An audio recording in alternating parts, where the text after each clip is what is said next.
That's a really interesting question. I had this thought one day and it consumed me entirely. So much so that I couldn't eat or drink for like 12 years straight. It was bloody hell. Excuse my Canadian British, but you go through that sort of thing for so long and it's like, man, the only other thing that had come close to it was when that damn apple cider nearly burned a hole right through my rectum, and not even the Russians could fix it.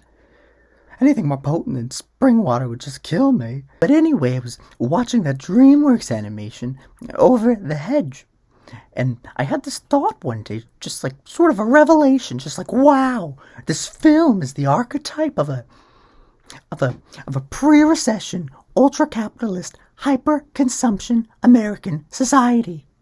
Once I realized this, I couldn't stop watching it. I isolated myself in the study for those next 12 years. I only had to excrete and defecate once after I stopped eating. And I kept it in a jar under my desk the whole time, taunting me with this newfound epiphany. I literally studied just that for weeks before I could move on to the problem at hand. But I had to bring myself to maximum suffering. So, in this narrative, there's a plethora of animals trapped beyond the hedge after winter hibernation. Now, I could go on and on about the similarities here with the Bible and Noah's Ark and Pinocchio, but I think we'll save that for my atheist Bible thumping lecture series. Now, I don't believe in God, but I really want to.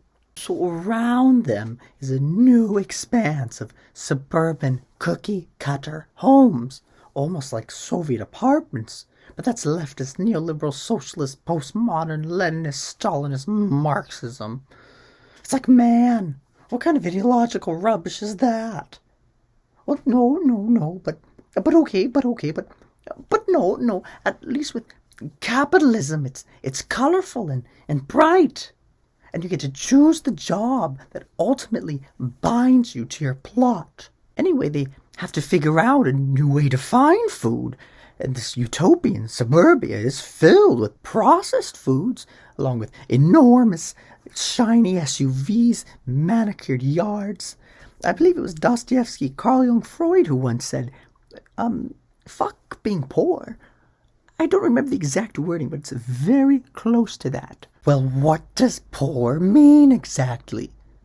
What does anything mean, really?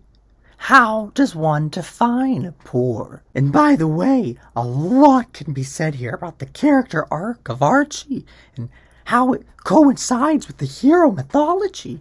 He has to go and slay the dragon. Or in this case, the bear. Yes, like Russia. Russia has a terribly tragic history that nobody knows about except for me, which is what I love the most about it. The best art, and also medical care no other country will provide. So, okay, let's break that down. What does he need to be? A man, a bloody man, with a swinging leviathan between his legs, not some pussy-ass bitch with a lippy vagina dragging him back in the wind. Now yes, men and women are equal, but separate.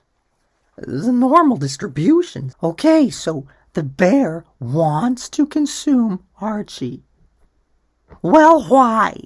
Remember, you have to really get inside his head to understand him, to know why he acts the way he acts. It's like in Nazi Germany. You need to closely imagine yourself and become a Nazi yourself to know how and why to hate the Jews.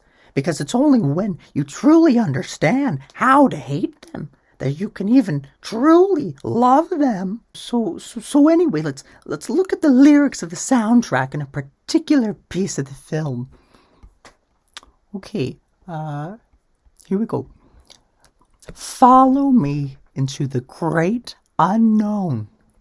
where pink flamingos crow, diet soda flows, and what you take magically regenerates on supermarket shelves.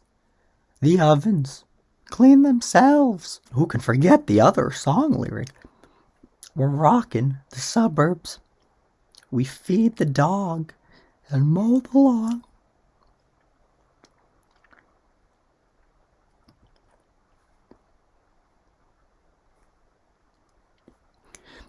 Watching Mommy bounce the checks while Daddy juggles credit cards.